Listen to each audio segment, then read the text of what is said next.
It's just so important, that client consultation, because every client comment, especially if you are the salon owner and you have the vision that to give client doing the business, but you want a big impact for your client and your team.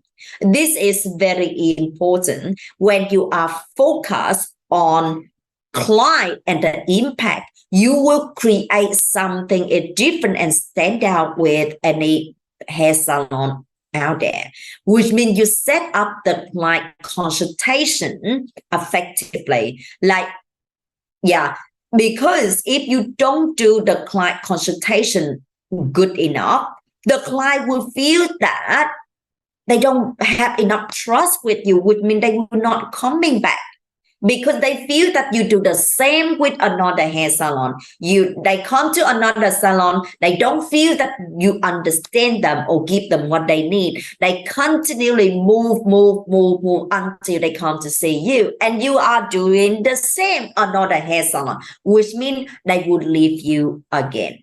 So that's why understand this point.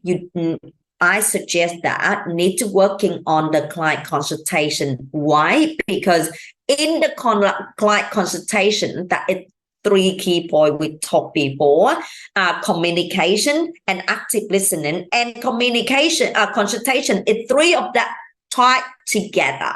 All right.